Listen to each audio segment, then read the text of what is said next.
মাননীয় সদস্য জনাব আহমদ সুহেল মঞ্জুর। জনাব আহমদ সুহেল মঞ্জুর, আপনার সময় 6 মিনিট। ধন্যবাদ আপনাকে। ধন্যবাদ মাননীয় স্পিকার।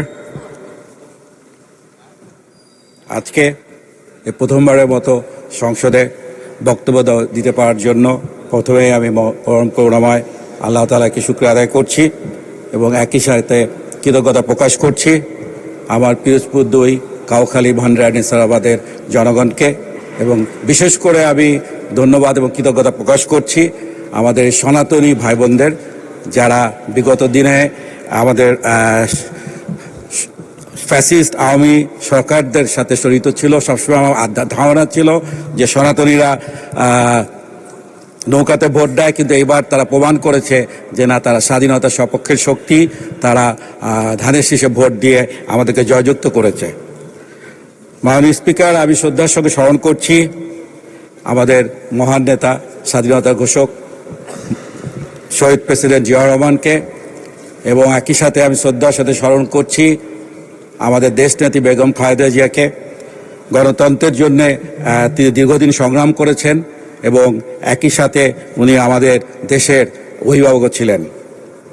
আমি গভীর সাথে শ্রদ্ধার সঙ্গে স্মরণ করছি আমাদের 1971 সালে স্বাধীনতা যুদ্ধে আমাদের সেই বীর সেনাদের, এবং একই সাথে আমাদের মা বোনদেরকে স্মরণ করছি। আমি গভীর বেদনা এবং শ্রদ্ধার সঙ্গে স্মরণ করছি এই গত 18 বছরে ফ্যাসিস্ট আওয়ামী লীগ সরকার দ্বারা নির্যাতিত আমাদের হাজার হাজার নেতাকর্মী, যারা খুন গুণের এবং হামলার শিকার হয়েছিল। আমিও হামলার এবং মামলার শিকার হয়েছি, এবং একই সাথে আমি শ্রদ্ধাভরে স্মরণ করছি ফ্যাসিস্ট সরকারের দ্বারা নিহত অন্যান্য পরিবার পরিজনদেরকে। বিশেষ করে যে জুলাই গণ অভ্যুত্থানে যারা শহীদ হয়েছেন তাদের প্রতিও শ্রদ্ধা নিবেদন করছি।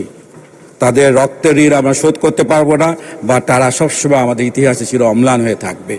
আপনারা জেনে খুশি হবেন এই জুলাই গণ অভ্যুত্থানে যেসব শহীদ হয়েছেন যারা, তাদের জন্য আমাদের গণপূর্ত মন্ত্রণালয়, আমাদের মাননীয় প্রধানমন্ত্রীর নির্দেশে আমরা ইতিমধ্যে 1540টি অ্যাপার্টমেন্ট এবং যারা আহত হয়েছেন তাদের জন্য অ্যাপার্টমেন্ট তৈরি করার জন্য প্রস্তুতি গ্রহণ করেছি।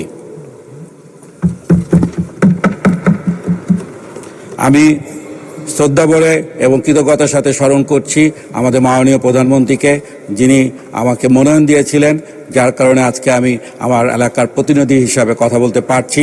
আজকে উনি দিনরাত যে অক্লান্ত পরিশ্রম করছেন, সেটা আমাদের যারা আমরা আজকে নবনির্বাচিত মন্ত্রী এবং এমপিরা আছি, এটা আমাদেরকে অনেক উৎসাহ দেয়, অনেক উদ্দীপনা দেয়। মাননীয় স্পিকার, আমার এলাকা পিরোজপুর 2, কাউখালী, ভান্ডারিয়া, নেসারাবাদ এই 3টি উপজেলা নিয়ে এই আসনে যে সমস্ত বিশিষ্ট ব্যক্তি জন্মগ্রহণ করেছেন, তাদের মধ্যে নেসারাবাদ উপজেলার সারসিনা দরবার শরীফের মরহুম পীর সাহেব মৌলানা নেসারউদ্দিন রহমতুল্লাহ আলাইহে, ভান্ডারিয়ার কৃতি সন্তান সাংবাদিক তফজ্জল হোসেন মানিক মিয়া, ভান্ডারিয়ার কৃতি সন্তান আমার বাবা মুক্তিযুদ্ধের 9ম সেক্টরের বেসামরিক প্রধান, সাবেক এমপি, সাবেক প্রতিমন্ত্রী মোহাম্মদ নুরুল ইসলাম মঞ্জুর, এবং আরও আছেন সাবেক এমপি মাওলানা আব্দুর রহিম। আমি তাদেরকে স্মরণ করছি ও তাদের রুহের মাগফিরাত কামনা করছি। সারসিনা দরবার শরীফে আমাদের শহীদ রাষ্ট্রপতি জিয়াউর রহমান সাহেব একাধিকবার পরিদর্শন করেছিলেন এবং আমাদের মরহুম হুজুরের শিক্ষা ক্ষেত্রে অসামান্য অবদানের জন্য তাকে স্বাধীনতা পুরস্কার দিয়েছিলেন। মাননীয় স্পিকার, গত 2 মাসে বিএনপি সরকারের গৃহীত কার্যক্রম ও উদ্যোগ ইতিমধ্যেই দেশের জনগণের নতুন আশার সঞ্চার করেছে। অল্প সময়ের মধ্যে আমরা প্রমাণ করতে পেরেছি সৎ ইচ্ছা, দক্ষ নেতৃত্ব এবং জনগণের প্রতি দায়বদ্ধতা থাকলে পরিবর্তন সম্ভব। প্রশাসনের স্বচ্ছতা ও জবাবদিহিতা প্রতিষ্ঠায় আমরা কাজ করছি। দুর্নীতির বিরুদ্ধে জিরো টলারেন্স নীতি গ্রহণ করে আমরা একটি কার্যকর ও জনগণ বান্ধব প্রশাসন গড়ে তুলতে বদ্ধপরিকর। আমাদের নেসারাবাদ উপজেলাটি বাংলাদেশের ভিতরে একটি ঐতিহ্যবাহী বাণিজ্যিক উপজেলা। এই উপজেলায় বিশাল নার্সারি শিল্প রয়েছে, এই উপজেলায় কাঠ শিল্প রয়েছে, কুটির শিল্প রয়েছে, যেগুলি আমাদের আগামী দিনে এই প্রসার করার জন্য আমাদের সরকারের আশু সহযোগিতা প্রয়োজন। এখানে উল্লেখযোগ্য মাননীয় স্পিকার, গত 18 বছরে আমাদের এই আসনে যারা জনপ্রতিনিধি ছিলেন তারা দুর্নীতির মেগা উদাহরণ স্ট্যাবলিশ করেছেন। কোনো উন্নয়ন হয়নি, কিচ্ছু হয়নি, যার ফলে আমাদের এই গোটা পিরোজপুর জেলায় সকল প্রকার উন্নয়ন কার্যক্রম বন্ধ আছে এবং আমাদের প্রতিটি উপজেলা খুব খারাপ অবস্থায় আছে। এই জন্য আমি দাবি করছি যারা বিগত দিনে জনপ্রতিনিধি ছিলেন এবং সরকারি কর্মকর্তারা যারা কাজ না করে হাজার হাজার কোটি টাকা লোপাট করে নিয়ে গেছে, তাদের আমি দৃষ্টান্তমূলক শাস্তি দাবি করছি। মাননীয় স্পিকার, আমার আসনের 3টি উপজেলা জনগণের দীর্ঘদিনের প্রাণের দাবি এই মহান সংসদে আপনার মাধ্যমে মাননীয় প্রধানমন্ত্রী সুদৃষ্টি কামনা করছি। 1 নম্বর, ভান্ডারী উপজেলার কচা নদীর উপরে টগরা চরখালি স্থানে সেতু নির্মাণ।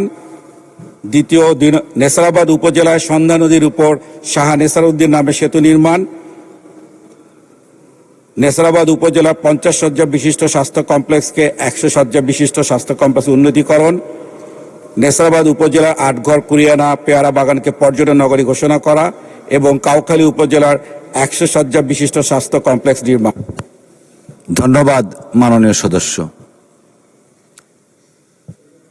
1 মিনিট। মাননীয় স্পিকার, আজকাল বিরোধী দলের সদস্যরা প্রায় বলে বেড়াচ্ছেন যে বিএনপি জুলাই সনদ দিয়ে প্রতারণা করছে। আমি স্পষ্টভাবে বলতে চাই, বিএনপি জুলাই সনদের প্রতিটি লাইন অক্ষরে অক্ষরে পালন করবে, যা ইতিমধ্যে আমাদের মাননীয় প্রধানমন্ত্রীর বক্তব্যে স্পষ্ট হয়েছে। দেশের স্বার্থ নিয়ে কারা 1971 সালে প্রতারণা করেছেন জনগণ তা ভুলে যায়নি এবং কখনোই ভুলবে না। আপনারা অহেতুক জুলাই সনদ নিয়ে অপপ্রচার করে দেশের জনগণকে বিভ্রান্ত করবেন না। বিএনপি সবসময় দেশের স্বার্থে সকল প্রকার অঙ্গীকার অতীতে পূরণ করেছে এবং ভবিষ্যতে ইনশাআল্লাহ পূরণ করবে। তাই আমরা আশা করব বিরোধী দলের সদস্যরা দেশের স্বার্থে অপপ্রচার থেকে বিরত থাকবেন। মাননীয় স্পিকার, আমি দ্বিতীয়বার বিশ্বাস করি জাতীয় সংসদ হবে জনগণের আশা আকাঙ্ক্ষার প্রতিফলন। এখানে আমরা সবাই দল মত নির্বিশেষে দেশের কল্যাণে কাজ করব। আমরা যদি আন্তরিকতা, দেশপ্রেম এবং পারস্পরিক। ধন্যবাদ মাননীয় সদস্য।